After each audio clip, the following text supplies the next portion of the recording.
Morning. Our meeting will be live in 3, 2, 1. Good morning. Please silence all electronic devices for the duration of the meeting. Welcome to the February 19th, 2024 Strategic Planning and External Relations Committee meeting. I'm Councilmember Gil Schusler, Vice Chair of the Strategic Planning and External Relations Committee. The meeting format is hybrid. Quorum is physically present at the HART Administrative Offices, 1201 East 7th Avenue, Florida Conference Room, and the rest of the board members are participating via communication media technology. Please take a look at the screen of your devices. An image of the flag is displayed. Please join me, if you can, with the Pledge of Allegiance. I pledge allegiance to the flag of the United States of America and to the republic for which it stands, one nation, under God, indivisible, with liberty and justice for all.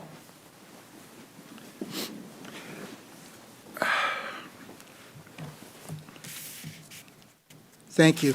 Do we need a roll call? Please do a roll. No, sir. I've got attendance. Thank you so much. Okay. Next agenda item is public comment. There were 2 people pre-registered to speak. As a reminder, all speakers will have 3 minutes, which are monitored by staff. Ms. Christina Acosta is the first to speak, and you are recognized. Ms. Acosta? Good morning, HART board members. My name is Christina Costa. I'm a Tampa resident residing at 2402 West Morrison Avenue. I am a member of the Hillsborough Transportation Planning Organization's Citizens Advisory Committee and the Association for Commuter Transportation Professionals, which has certified me as a transportation demand management expert. I join you this morning to express support for the subject you'll cover in your strategic planning session, that is the arterial BRT study. While most of my time and energy is spent in our community advancing multimodalism, specifically active transportation, walking, biking, and scooting, I am fully aware that these modes do not serve all people of all abilities for all trips in our community. Many of you probably attended the recent Tampa Bay Partnership Regional Status Report presentation at USF. I don't know how you felt about the data presented, but to me it was very discouraging, primarily because our community is becoming more expensive and less attainable for a quality of life to live and thrive because of the combined cost of housing and transportation.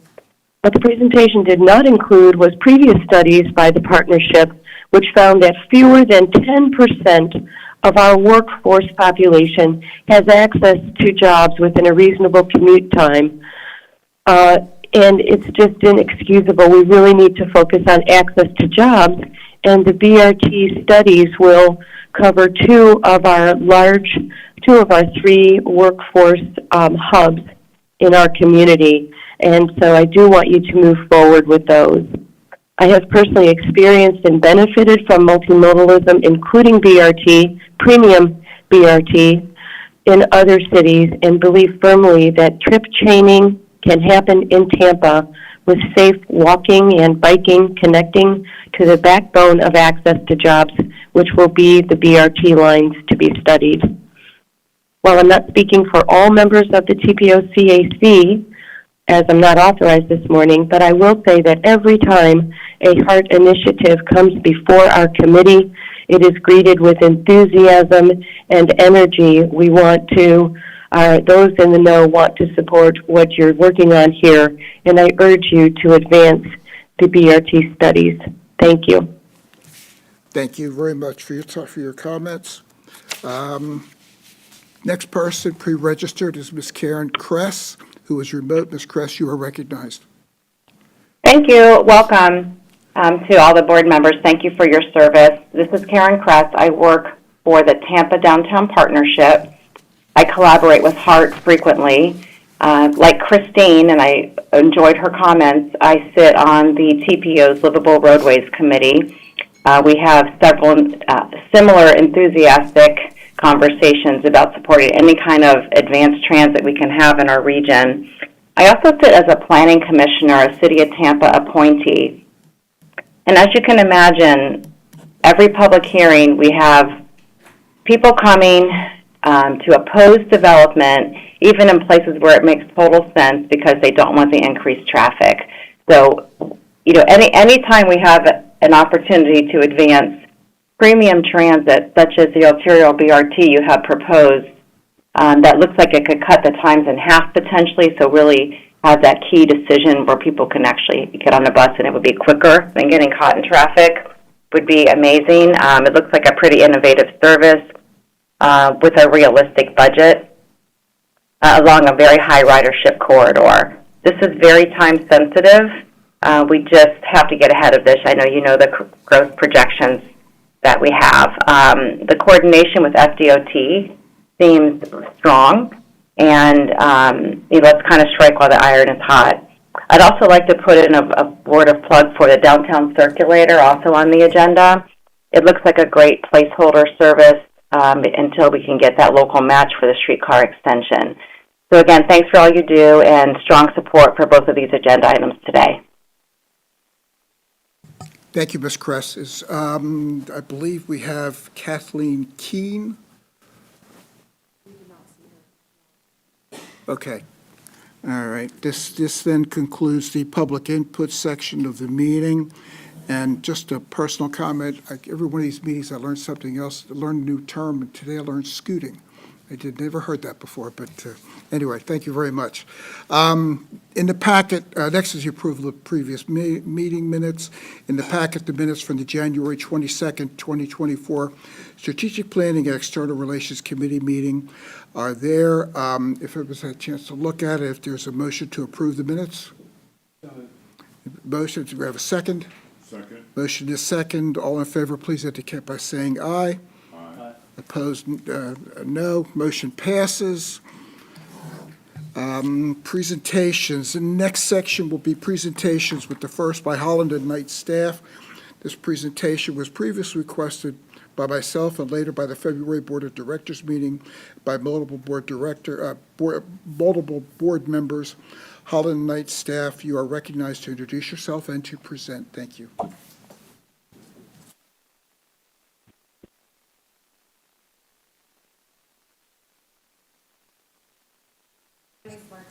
I'm Senior Policy Advisor at Holland and Knight, and I'm part of your federal legislative team.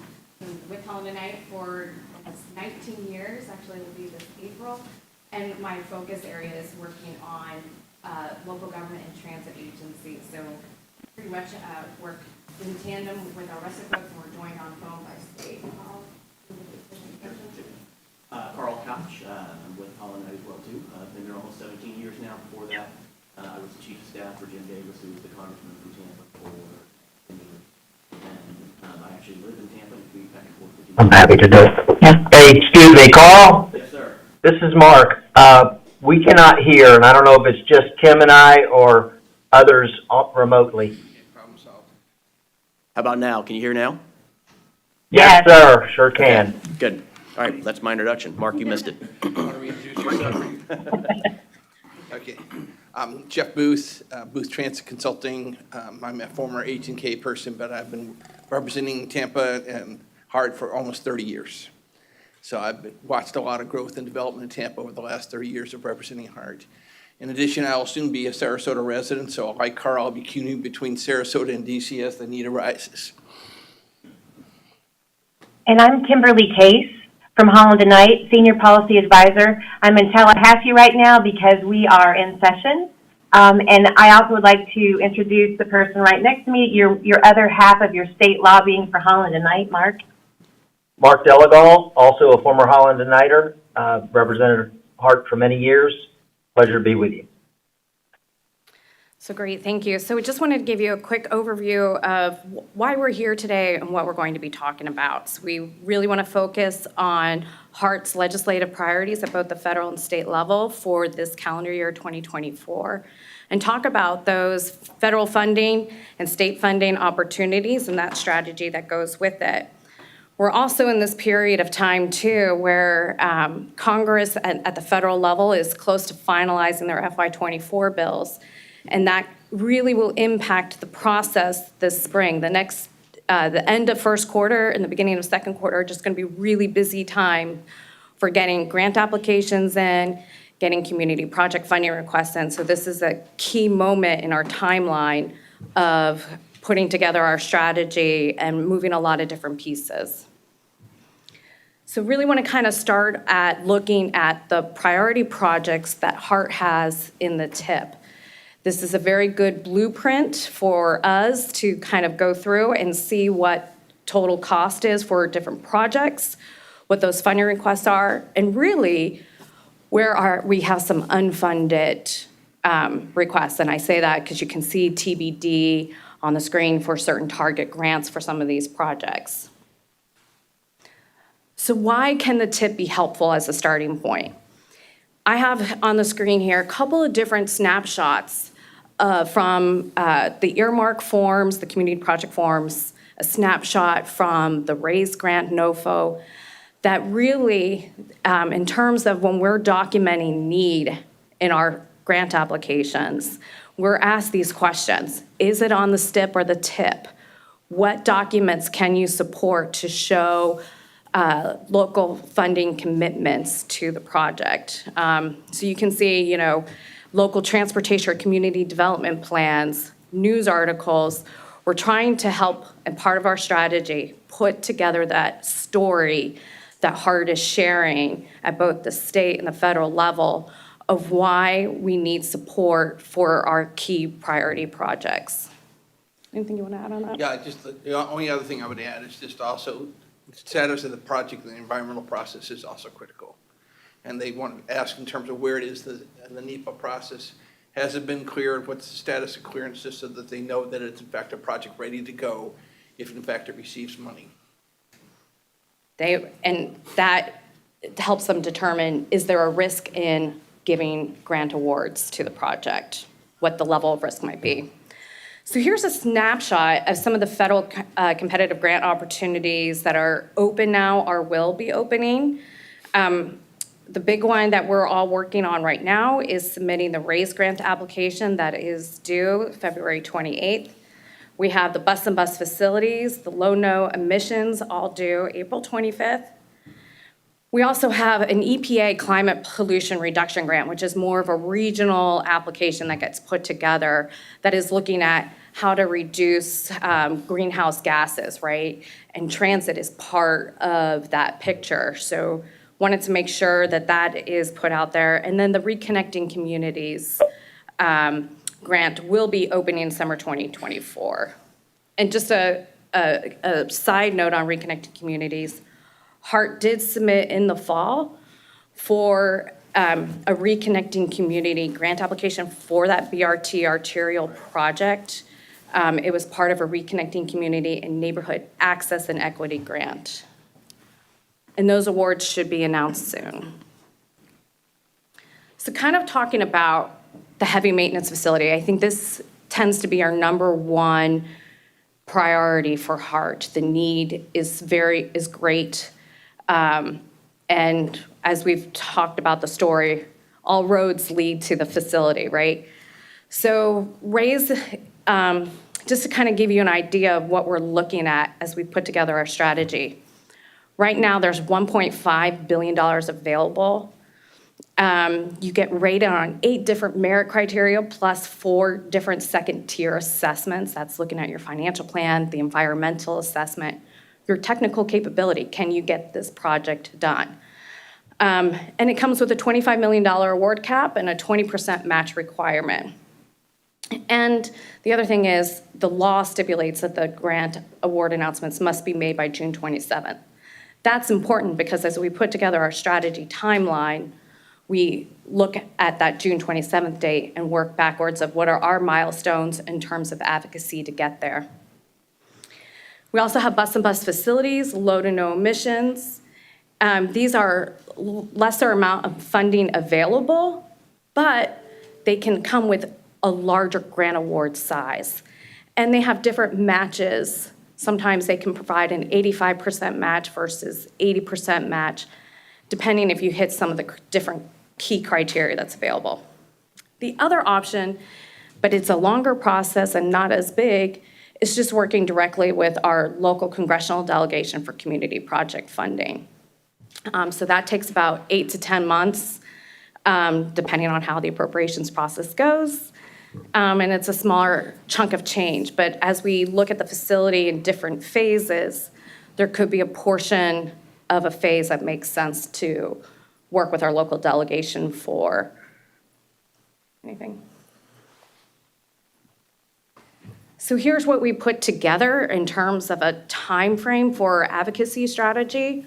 We are all working to finalize and edit the grant application now. Then we are working to brief the Department of Transportation and the Federal Transit Administration, because the FTA will have technical review oversight over the application, given it's a transit mode project. And then we will be looking to see if we can have a leadership advocacy meeting where we can have board members or other local elected officials participate in meeting with senior DOT leadership on the project. That's really important for them to see the buy-in from the community to help make and elevate our project to the highly recommended project pile. We continue to work with our congressional delegation.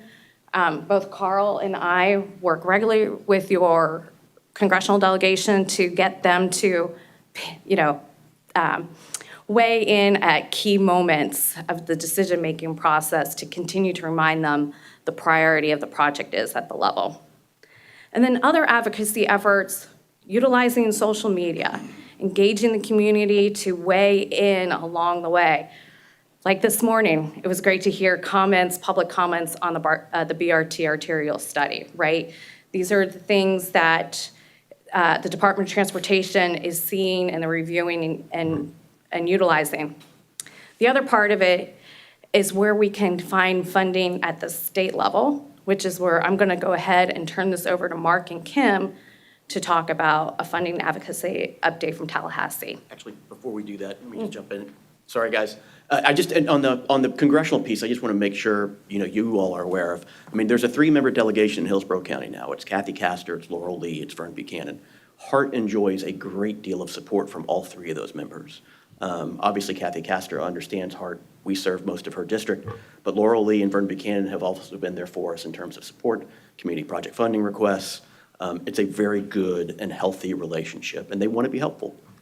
Both the senators are in the same boat. Marco Rubio and Rick Scott have been supportive of HART in the past. We'll need their support going forward. So I think HART has a very good working relationship with the Hillsborough delegation and both senators, and I just wanted to make sure that was kind of communicated, because it's important for y'all to know that we have friends that want to be helpful to us.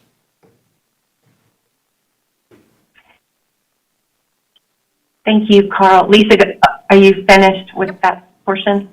Okay. Thank you, Carl and Lisa and Jeff. Mark and I are your support structure in Tallahassee, and we are tasked with carrying out HART's policy and fiscal objectives in the state capitol. We also coordinate our efforts with our H&K federal team to ensure that messaging and advocacy efforts seamlessly integrate to get the best possible outcomes for HART. Really, before we start with 2024, we thought it would be helpful for all of you to know how we got there. The heavy maintenance facility is our top capital funding project need. You all know it's subject to flooding, ADA compliant, in a horrible state of disrepair. And last year, going into session, we knew that we needed to do something about it. So the previous CEO did come before the county commissioners to advocate for including the heavy maintenance facility on its list of projects that were being sent to Tallahassee, since the surtax dollars were in a trust fund and there was a possibility the legislature was going to make decisions on those funds. At the same time, the governor's budget he had released his recommendations literally within, I think, a week of those same conversations that were being had between the county and HART. And in his budget recommendations, he had outlined his plans and suggestions for the money, which was a refund program for the taxpayers of Hillsborough, and then any unspent funds would be sent to FDOT for a grant funding project. So I think coupled with those two issues. Instead, Mark and I were tasked with focusing on a policy initiative. And specifically, that policy initiative was a bill that was filed by Senator Burgess and Representative McClure that basically directed FDOT to conduct a study on how to either merge or dissolve HART. So we immediately began setting up meetings with Chair Vieira.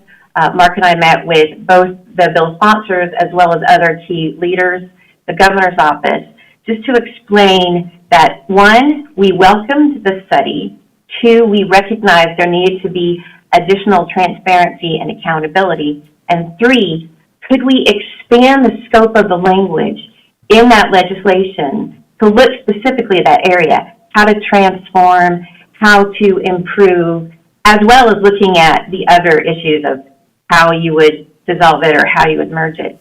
And those conversations that we have were meaningful and were helpful, and it was a direct result of those conversations and our advocacy efforts. The final version of the bill directed FDOT to explore transformative changes to the policy management and structure of HART to achieve transparency, accountability, and effectiveness, instead of solely focusing on either a merge or a dissolution. So that leads us to 2024. And at this time, Mark, I'll turn it over to you. Yeah, good morning. So what we did leading up into the 2024 session is we came down to Tampa from Tallahassee and Washington.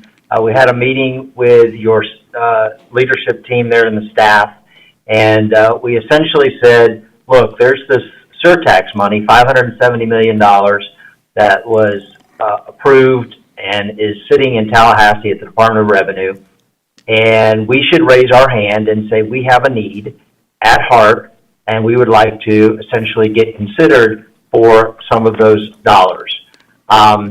So the staff, particularly Scott and Lena, green-lighted us to put together a plan. And so what our plan was is to do what we do in seeking for appropriation from the legislature in Tallahassee.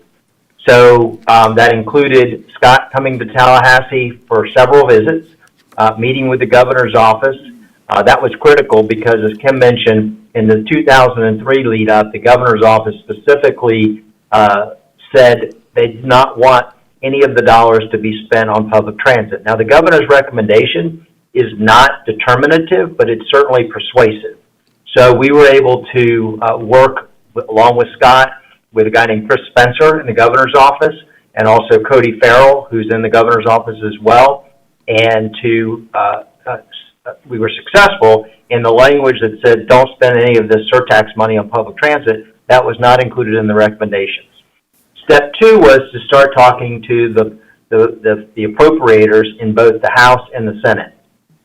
So this is a little bit of a unique situation. Normally the appropriators, which by that I mean the chairman of the Appropriations Committee on both sides and the subcommittee chairman over the appropriations for transit, call all the shots. But in this scenario, you have a lot of influence from the local delegation because this money is viewed as really belonging to the people of Hillsborough County. So to the extent that the legislators have a strong opinion that are from Hillsborough, that they're going to be largely deferred to.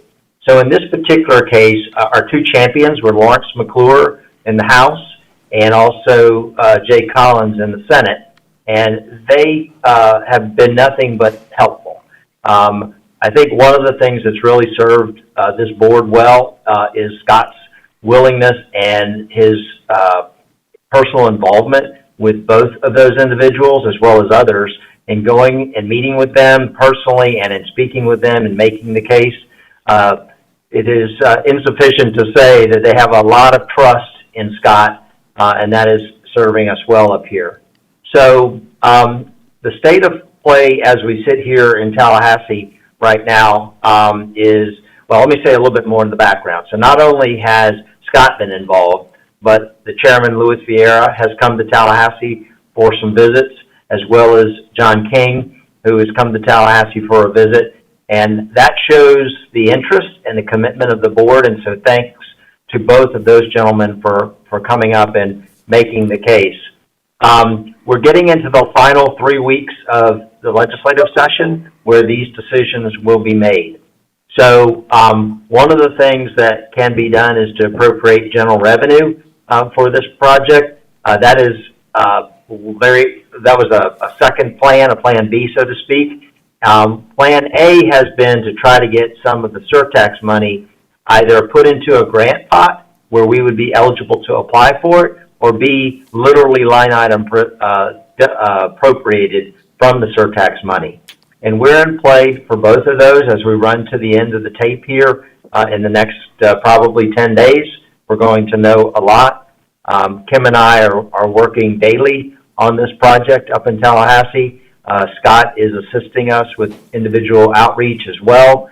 And so we're going to know a lot more in the next 10 days about whether we have been able to secure some dollars. Just to put it in perspective, there was an appropriation request filed in the House side by Representative Coster at the request of Representative McClure for HART to get $10 million of general revenue.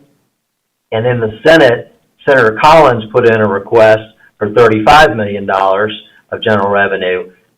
So those are kind of the numbers that are out there. We're, of course, pushing for $35 million or even maybe more. But that's where we are. I know we need every last cent of that money to be successful. At the same time, we know we have a 20% match for the RAISE grant. So any dollar that we are able to receive from the surtax money will be additive or multiplied or matched, so to speak, with the federal dollars that we're seeking as well. So that's an update, and happy to answer any questions about what we're up to. Right.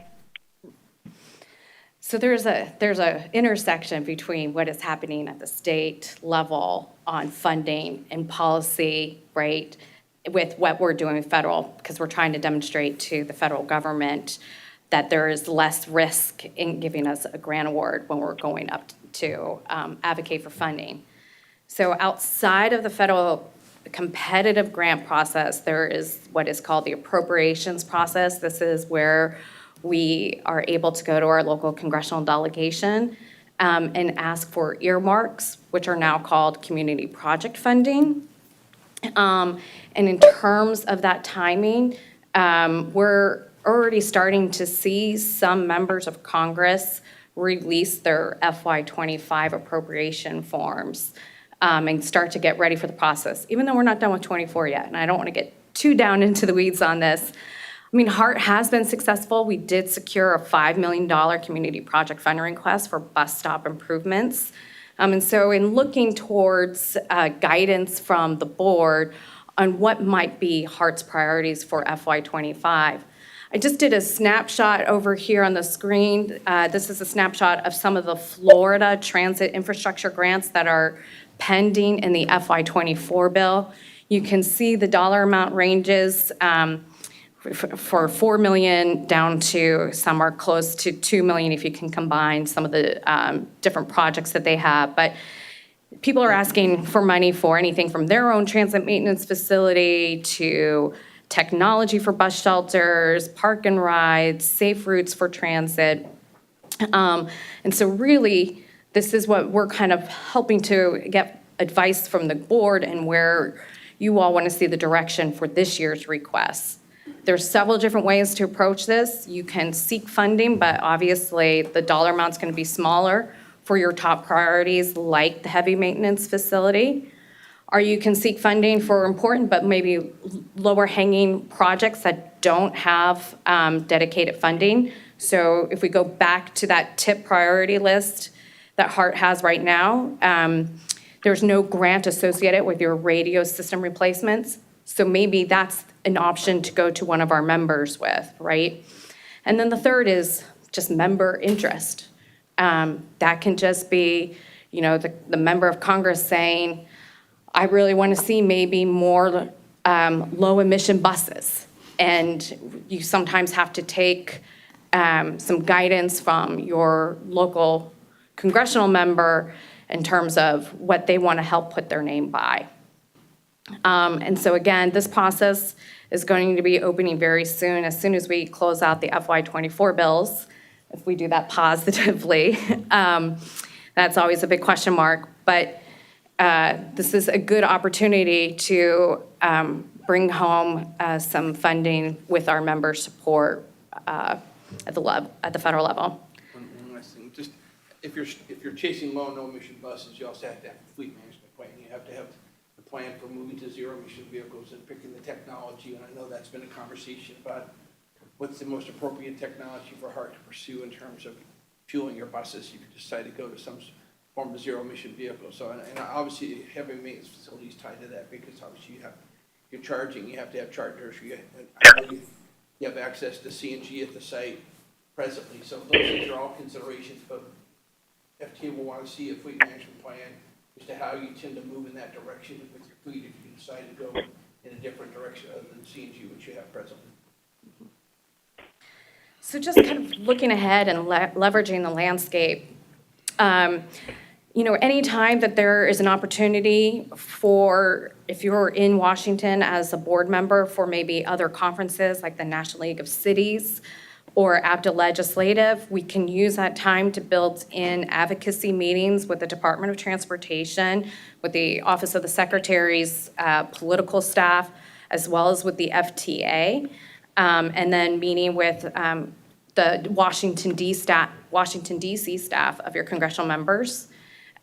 Congressional district work periods. Those are times when our members are set to be back in their home districts.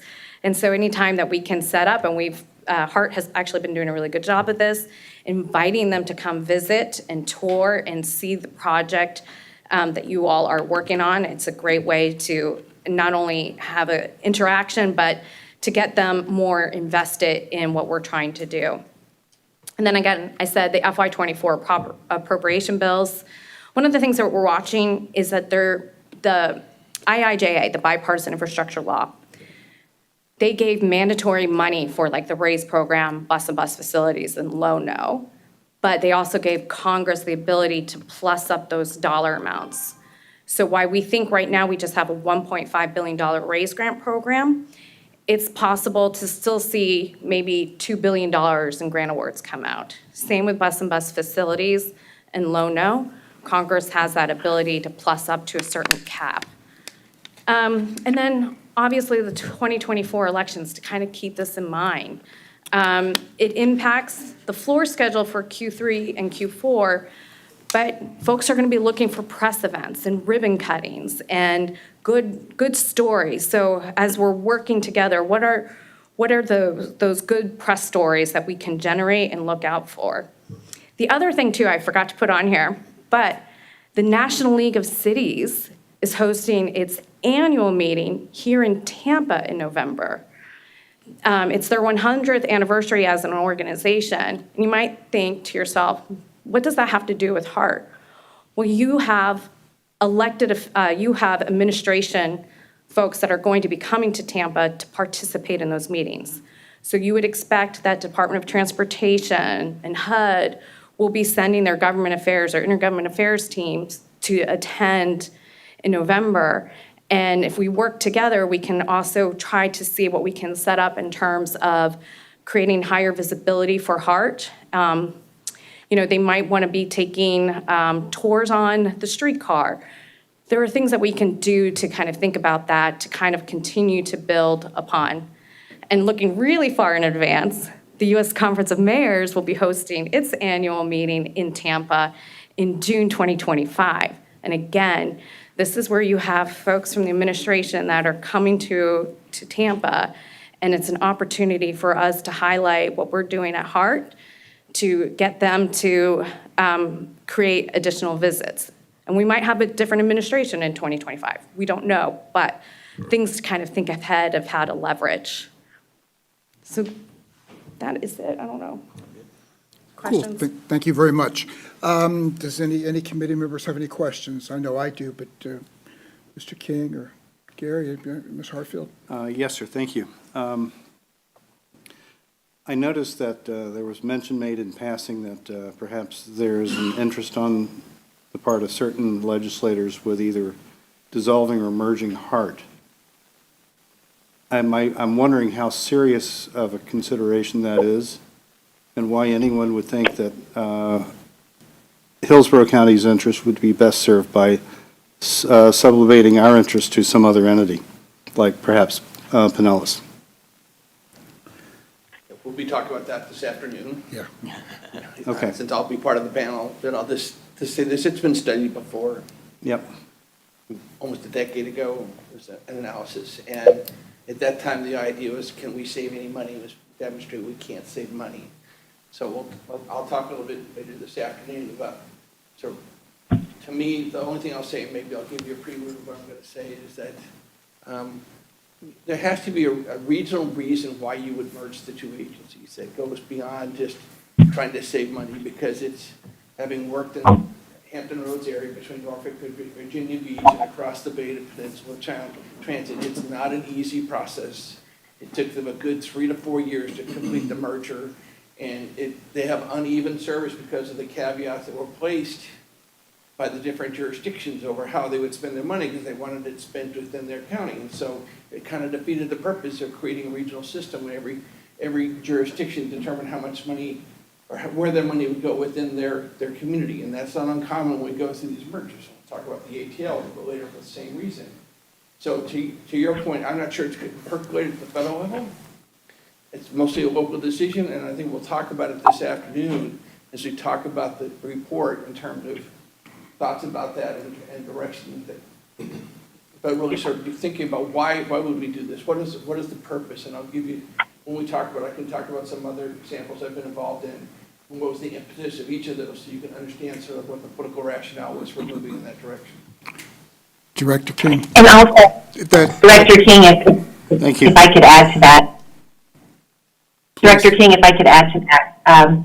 The other issue that I think was at play when that language was originally filed, that was a reaction to some of the specific challenges that HART has faced, some of the headlines, et cetera. And I think that was the initial reaction. Let's see how we can improve it. Is it dissolving or merging? How do you solve this problem? I think it was a series of conversations that we had, as well as the actual study, identifying some of the positive aspects of HART, and then looking for ways to improve it, and then our language, looking at ways to transform it, and what was included will help, I hope, and I think it will, ensure that a merge or dissolution isn't the focus of the legislature going forward. But we always need to be in constant communication with the delegation. Anything to add to that, Mark? Well, that's well said. about a year ago, when everything was happening so quickly within HART, there were two bills filed in the 23 legislative session. Initially was to dissolve or merge HART. And that, by the end of the session, morphed into a study by FDOT that had to be completed by December 31st of 2023 and submitted to the governor and the legislature, the recommendations for making better transparency and better board efficiencies and so forth, which is the report that we're going to be reviewing in this afternoon's sessions, which is what the gentleman's referring to.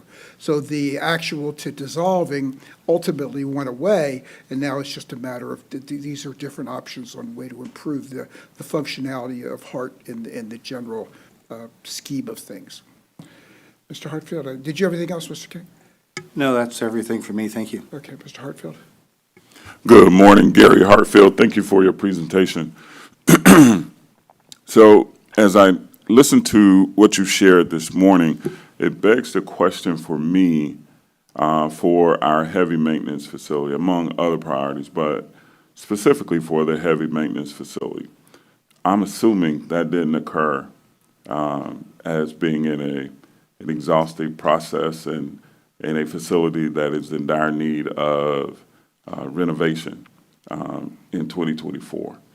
So can you share with me the history of how we got here and what we're doing now? So I'm trying to understand for the life of me, how do we get here with a maintenance facility that is in dire need of renovation and maybe even total rehaul. What have we been doing before? Perhaps Mr. Drainville can better address that than. Okay. Thank you, Chair. And so we do have a very lengthy or very extensive presentation on today on how, the actual timeline, and how we got to how this started and to how we are today. So it actually started as a renovation of the existing facility. And then once we got into some specifics of compliance, the costs were just astronomical. And then when you get to a certain threshold, when pulling out certain permits, it became like you had to complete all these compliance. So it was really throwing, is that what we really wanted to do? Looking at the whole campus, so I think staff really took a deep dive into it, into kind of like a whole new canvas and how we could make it more efficient, because it was never really set up for transit. So that's how where it is today. And again, we're gonna have a pretty lengthy presentation, very thorough presentation today on that whole timeline, so. Anything else? Not now. I had a couple quick questions. First of all, thank you for the presentations by everybody. They were very informative. I got questions for staff. Where do we stand with the February 28th grant applications? We're in process, everything's moving along? Okay, good. You spoke of risks. What risks specifically were you dealing with can you better define the risks so that I understand it? So when you submit a raised grant application, and there's two tiers of review. One is on merit criteria. So it's looking at your state of good repair need. It's looking at, are you proposing anything innovative to the application? And I don't mean innovative globally. It will say innovative to HART, right? Something that maybe HART hasn't done before. Quality of life, mobility, those are just some of the different merit criteria. And then the next second tier level is looking at financial plan. And the way they look at it is, are the documents you submitted and the budget you submitted, is it complete or incomplete? That's how they do the assessment. Then they look at the environmental review process. And then is there moderate risk in terms of the project that you're proposing, in terms of if you haven't completed NEPA yet, is there something that will pop up during the NEPA process that might make it more of a risk that they're giving you money for a project that might not ever be completed? Okay. All right. To that end, just to And if I could, oh, go ahead. Jeff, are you going to say something? I'm sorry. One other point to add is that I think the other thing that we're going to have to look at is, given the location of the facility, how are we going to do cleanup on the sites? Sure. And that's going to be part of the mitigation process for NEPA. And so they'll look at that and say, how are you planning on doing that? Are you just going to pave it over? What are you going to do to present the site to make it cleaner and more environmentally friendly? And then I think the other thing is this community benefits, who's being served by the sites. Okay. And telling the story about who our riders are and how this will better serve the riders of HART. Okay. The Department of Transportation, at the end of the day, wants to make sure that when they give you the grant award, that $25 million is no small chunk of change. So they want to make sure that you can actually see that project through And help it. and don't have to return it. And to that point, Lisa, if I could just add, that was one of the risks of the legislation that we worked on in 2023. When the legislation solely focused FDOT to conduct a study on how to dissolve or merge HART, that jeopardized any potential federal funds.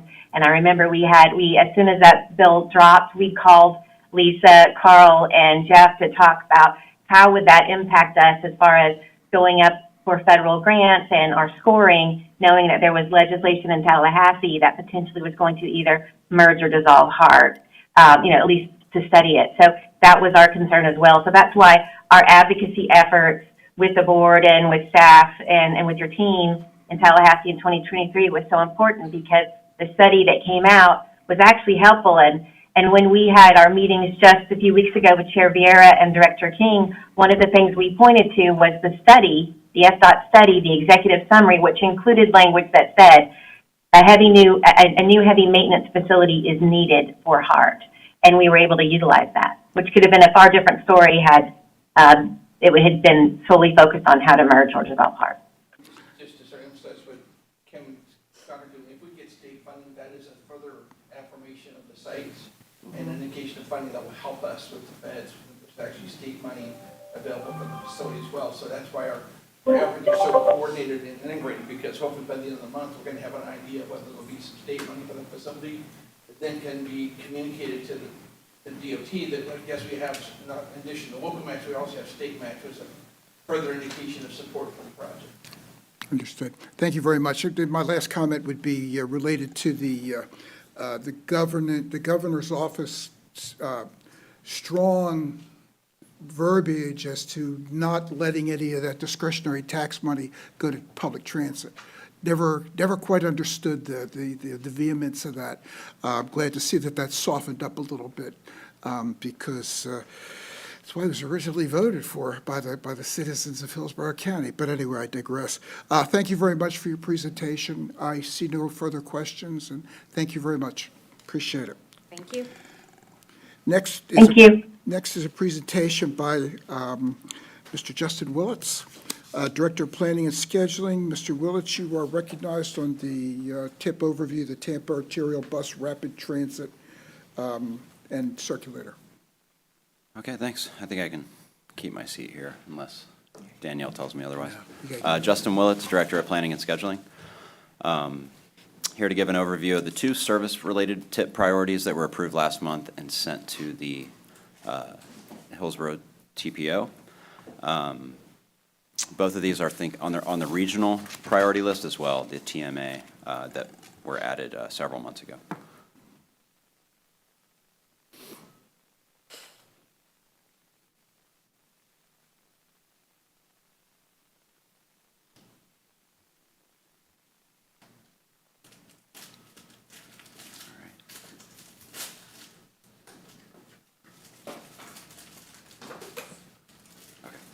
All right, so as I stated, in February 4th, earlier this month, 2 of the 8 projects that were included on the TPO priority list, numbers 5 and 8, the Tampa Arterial Bus Rapid Transit Project and the Circulator Capital and Operations. I'll talk a little bit more about those. Next slide.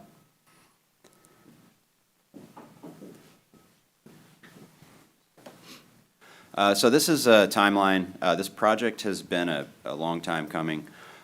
Actually started in 2019 with Phase 1, where we determined a recommended alignment, got board approval to advance. We got into Phase 2 late 21 and into 22, which Phase 2A, where the board decided to go with a lower cost alternative of this project. There was a higher cost alternative, which was really something we were not wanting to move forward as there was a lot of uncertainty with the surtax money. So we wanted to make sure that we were advancing a lower cost alternative so that we could still advance the project if the surtax was not successful. So then you'll see in mid 2022, we got the go-ahead to advance that low-cost alternative and then started some of that work in 2023 and extended the contract into this year and to be consistent with the end of the grant funding, which coincides with the DOT's fiscal year as it is fully funded by DOT for this, the design, the planning study and the design that we're currently doing. A little bit of a delay here. So a little overview here. This is really a long-term multi-agency collaboration between HART, FDOT, and the City of Tampa. The purpose of the study was to connect USF and downtown through some of the most densely populated and transit-dependent communities in the Tampa Bay region, but it's also a tremendous growth corridor, as anybody who's familiar with the Florida Avenue corridor through downtown up through the Heights and Fowler Avenue. There's a lot of growth occurring there. The benefits to HART are to operate at improved frequencies with marginal increase in operating dollars. Basically, we can operate a faster service and provide better service with the same amount of money we're spending on our existing service, or a slight increase depending on what type of service plan we go with for the corridor. And that's something that we're coordinating with the DOT on now.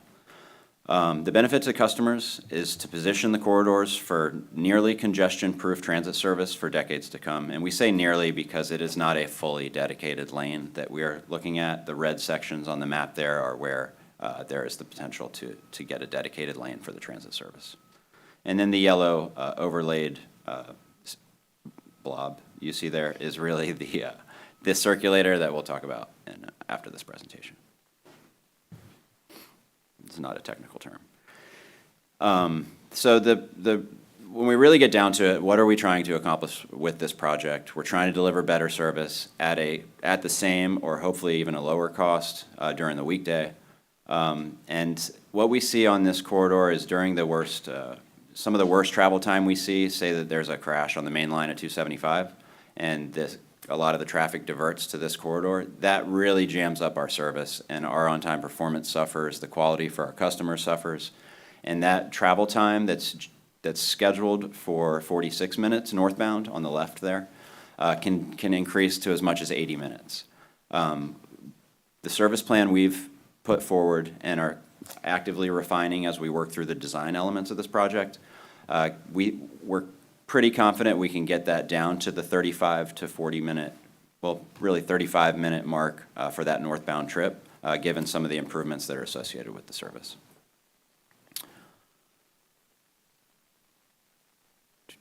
So the current status that was referenced earlier, we have submitted a Reconnecting Communities and Neighborhoods grant application in fall, which we were hoping to hear about last week, but maybe this week we'll find out. And that is a 100% federal funded project to build the stations and do some of the roadway improvements associated with the service. And the consultant work, 30% design plans have been sent to DOT for their review. We're working to set up a coordination meeting. They have a couple of construction projects funded on the corridor that we're trying to coordinate with. Any of the improvements that we might be able to get DOT to do would save us money on the future project, so we're trying to find some efficiencies there and maybe get some of the station areas incorporated into some of that construction. That's really a reference to the southern portion of the corridor, and then the Fowler portion is a little bit behind that, but does have some construction funding, so we're working with DOT to really provide some enhancements to the existing service and really set us up for the BRT project in the future.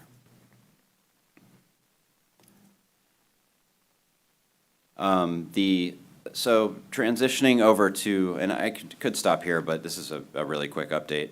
The circulator conversation, years ago, it was envisioned that the city, and this corridor overlaps with the City of Tampa's streetcar extension, which they are trying to fund, which is the end of the streetcar line on the bottom left there in yellow, north along the one-way pairs to Palm Avenue and turning back around. Originally, I'd say the transportation planning folks that I coordinate with a lot, we all assumed that the streetcar project was going to get constructed first, and then the BRT project would come in after that project, and we would share the guideway along the section where these routes overlap. The streetcar project is currently unfunded as well, just like the BRT project is. So what we've talked to the city about is implementing a short-term circulator solution until they can fund their streetcar project, basically, and that's what this route would be. It's got a little bit extra of an extension to Ybor. We're working with the city to identify operating funding, and these two projects are really part of our broader strategy of trying to attract more local funding, because as we'll talk about this afternoon with the state study, we are critically underfunded from an operational standpoint and from a capital standpoint. So anything we can do to attract outside funding, we're trying to advance that, and these two projects are kind of the service element of a broader strategy to attract more funding. We're having conversations with the City of Tampa about CRA funding in these districts, using that for operation of transit service. And similarly with the BRT, there's some potential to attract city partner funding, and we really want to make sure that we're putting forward the best service we possibly can to attract the outside partnerships. So we are running ridership estimates and having those coordination calls with the city at a staff level that eventually will come to this board for approval and to city council for any funding that, and the mayor for any funding that could potentially come from the city. And I think that wraps it up. I'll take any questions at this time. I have some support staff here if Any anything questions, guys? I'm not able to answer. I have a question. So, Justin, you noted that there was a 30% design plan, I guess, shared from the consultant. Why are we at 30%? Help me to understand that. That's just a milestone in engineering terms. You have different levels of completion to design the corridor. So 30% design plans just are really a technical reference to where the plans stand and how they progress.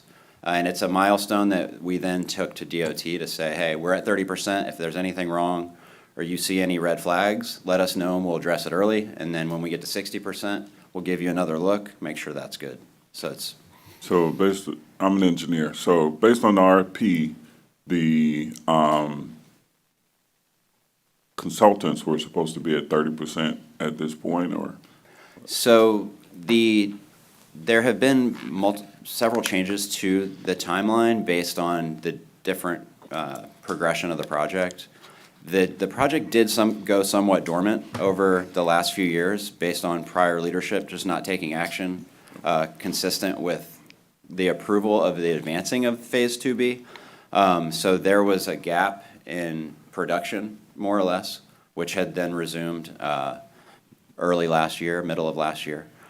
So the original timeline for the project it was started as a planning study and didn't get approval for design. So it'd be hard to answer that without reviewing some of the RFP documentation. But as far as our timeline for this phase, we're progressing pretty well, and I'm pretty happy with where it's at. Okay. I do have a question. With the connector, how many vehicles would it take to operate it efficiently? The circulator? Yeah, the circulator.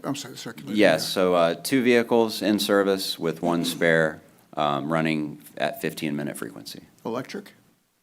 That is a question to be answered, but right now we've discussed it as either with our existing CNG fleet or vehicles that could be funded by the city for an additional purchase. So that's kind of an open question.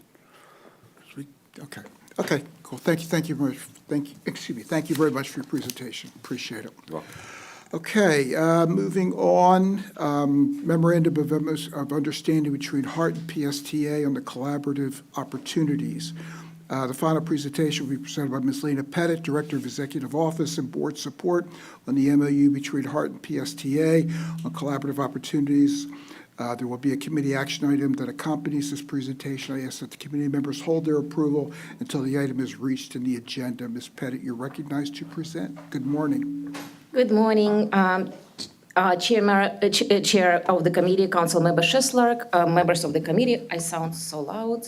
CEO Drainville. I do not have presentation slides. However, it's just a preamble for the, as you mentioned, to the action item included in your packet under Section 5. So if I could please draw your attention to Section 4C, you will see that we included quite a hefty number of attachments, and they are all listed in the also in the transmittal sheet.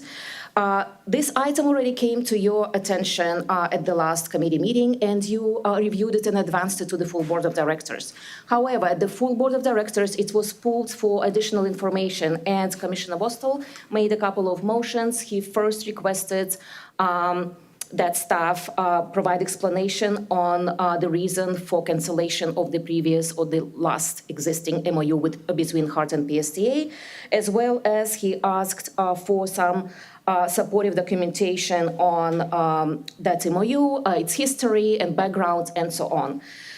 We included a cancellation notice, cancellation letter that was sent to PSTA from HART, back then legal counsel, internal legal counsel.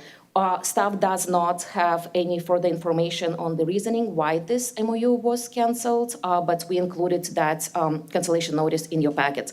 And as well as all previous studies and transmittals of those studies, letters, joint letters from PSTA and HART to the state legislature, they're all included in your documents for your review. Okay, thank you very much. Any questions by the committee members for Ms. Pettit on this presentation? No? Okay. Thank you. Thank you. Okay, thank you, Ms. Pettit. Next on the agenda are the committee action items for review by the committee for recommendation or approval by the full board. Item 5A is to recommend to the HART Board of Directors approve the memorandum, the MOU between Hillsborough Transit Authority, or HART, and the Pinell Suncoast Transit Authority for collaborative opportunities. In addition to the presentation received, there's a write-up of the proposed resolution in support of this item in your packet. Do the committee members have any questions or comments for staff? No question. No. John? Okay, all right, very good. Is there a motion to recommend to the HART Board approving item 5A and advance it to the full HART Board of Directors for the next regular board meeting? Motion to submit item 5A as stated to the full board. Is there a second? Second. We don't need could voice vote be okay, Danielle? Or would you rather? Either way, I can do a roll call, or you can just do a Go yay ahead- nay. Go ahead and do a roll call on this. Committee Chair Schisler, Yes? Committee Member Hartfield, Yes. Committee Member King, Yes. Committee Member Mechanic. Yes. The motion passes unanimously. Thank you. Thank you. Okay, moving on, is there any old business for this committee? Is there any new business? Appearing to be none, this meeting is adjourned. Thank you very much, everybody. Thank you.